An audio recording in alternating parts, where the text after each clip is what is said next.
Hello दोस्तों, आप सभी कैसे हैं। आशा करता हूं आप सभी अच्छे होंगे। आप सभी का स्वागत है आपके अपने YouTube channel SSC exam pro में, जो भारत को महंगे कोचिंग के फीस से मुक्त कराने के उद्देश्य से बनाया गया है। आज के इस वीडियो में हम 37 मोस्ट इम्पॉर्टेंट साइंस से संबंधित प्रश्नों को देखेंगे। यह साइंस से संबंधित प्रश्नों की सीरीज का पार्ट 38 है। अगर आप 1 से लेकर 37 तक का पार्ट देखना चाहते हैं तो मेरे चैनल पे जाके देख सकते हैं। और वीडियो शुरू करने से पहले आपसे अनुरोध रहेगा कि यहाँ पर मैंने जितने भी प्रश्न बताए हैं इसका उत्तर आप सबसे पहले खुद करें, उसके बाद मेरा सॉल्यूशन देखें, ताकि आप बता सकें कि आपने 37 में कितना स्कोर किया है। तो वीडियो अगर आपको पसंद आती है तो चैनल को लाइक, शेयर और सब्सक्राइब जरूर करें तथा नोटिफिकेशन बेल को भी क्लिक करना ना भूलें। तो चलिए शुरू करते हैं आज का पहला प्रश्न। तो आज का पहला प्रश्न है, मानव शरीर का कौन सा भाग टाइफाइड से मुख्य रूप से प्रभावित होता है। इसका मतलब है जब हमें टाइफाइड होगा तो कौन सा अंग प्रभावित होगा, ये हमें बताना है। ऑप्शन है यहाँ पे अमाशय, गुर्दा, फेफड़ा या फिर आंत। तो इसका आंसर हो जाएगा ऑप्शन नंबर डी, आंत। अगला प्रश्न है, पानी की गंदगी से फैलने वाला रोग है मलेरिया, टीबी, प्लेग या फिर टाइफाइड। तो आप जानते हैं मलेरिया होता है मच्छर के काटने से, लेकिन यहाँ पे बात हुई है पानी की गंदगी से फैलने वाला रोग। तो इसका आंसर हो जाएगा ऑप्शन नंबर डी, टाइफाइड।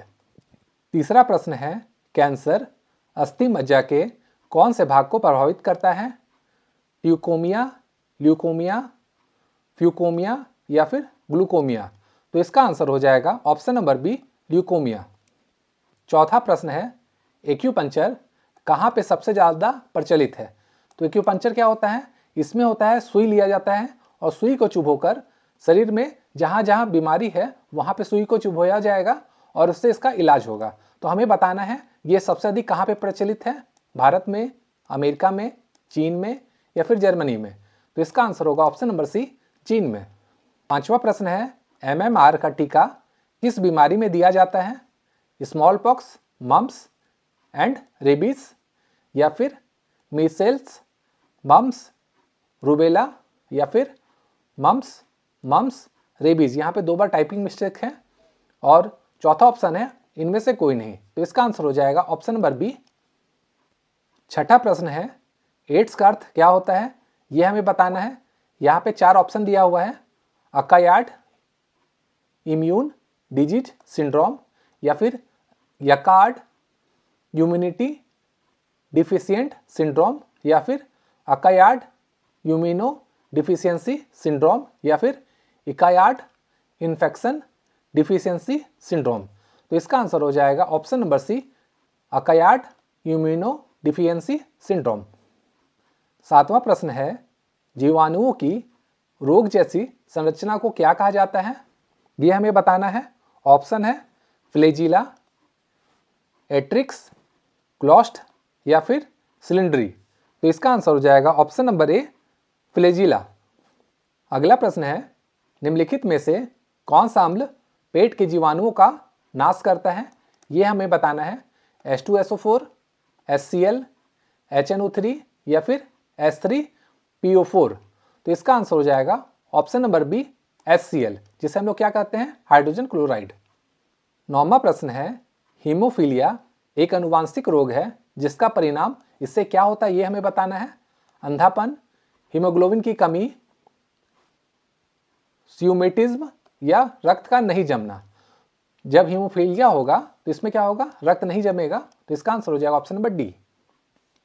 10वां प्रश्न है, एक्यूपंक्चर क्या है, हृदय का एक रोग, ट्यूब और टायर की सफाई, सुइयों के माध्यम से उपचार या फिर एक उपज संवर्धन।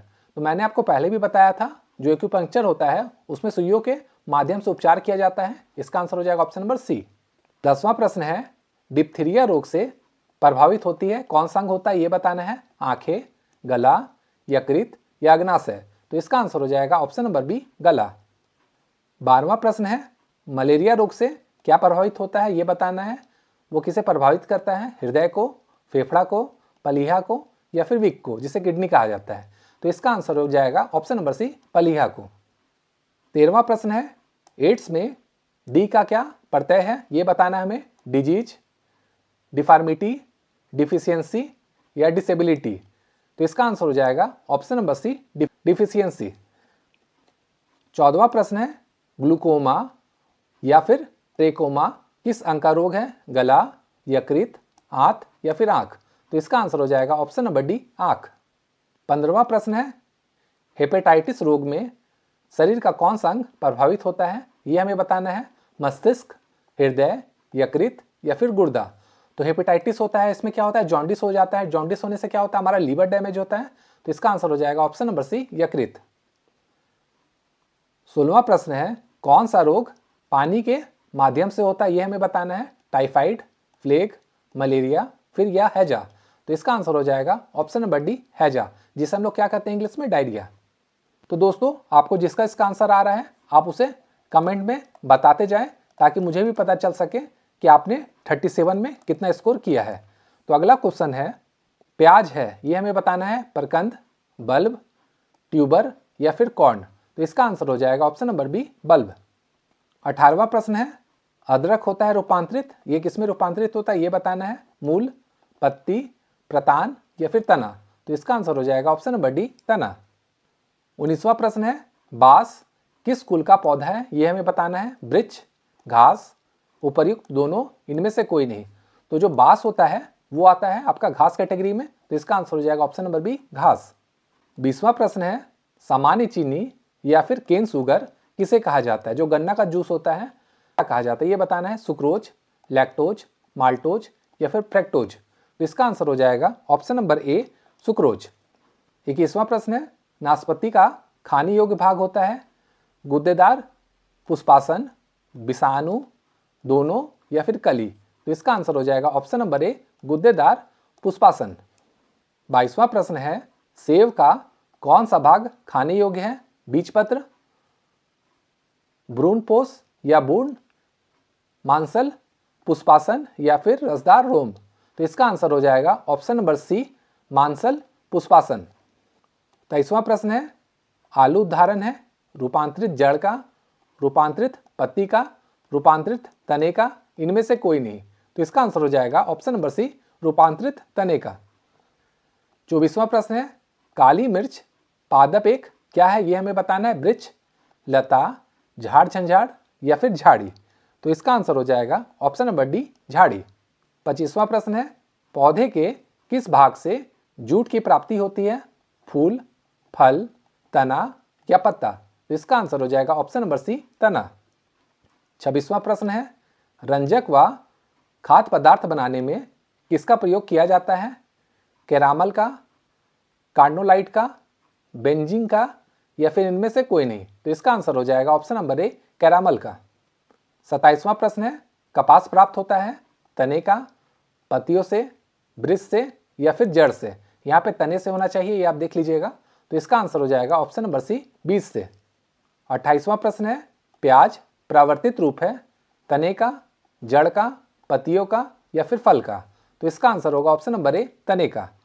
29वां प्रश्न है, होमो सैपियंस किसका वैज्ञानिक नाम है? बाघ, मेढक, मनुष्य या फिर गुलाब? अगर आप पहला मेरा वीडियो देखे होंगे तो आप इससे आसानी से बता सकेंगे कि जो होमो सैपियंस होता है उसे मनुष्य कहा जाता है। ऑप्शन नंबर सी। 30वां प्रश्न है, तारपीन का तेल किस पेड़ से प्राप्त किया जाता है? नेटम, माइकम, देवदार या फिर चीड़? तो इसका आंसर हो जाएगा ऑप्शन नंबर डी, चीड़। मैंने ये सब क्वेश्चन पहले भी आपको बताया है, लेकिन फिर भी रिवीजन के लिए मैंने फिर से इसे डाल दिया है। 31वां प्रश्न है, लौंग प्राप्त होती है जड़ से, तने से, पुष्प कलिका से या फिर फल से? तो इसका आंसर होगा ऑप्शन नंबर सी, पुष्प कलिका से। 32वां प्रश्न है, शहद का मुख्य घटक है ग्लूकोज, सुक्रोज, माल्टोज या फिर फ्रक्टोज? तो इसका आंसर है ऑप्शन नंबर डी, फ्रक्टोज। 33वां प्रश्न है, रेबीज के टीके की खोज किसने की थी? Edward Jenner, Louis Pasteur, Alexander, इनमें से कोई नहीं? तो इसका आंसर है option number B, Louis pasture.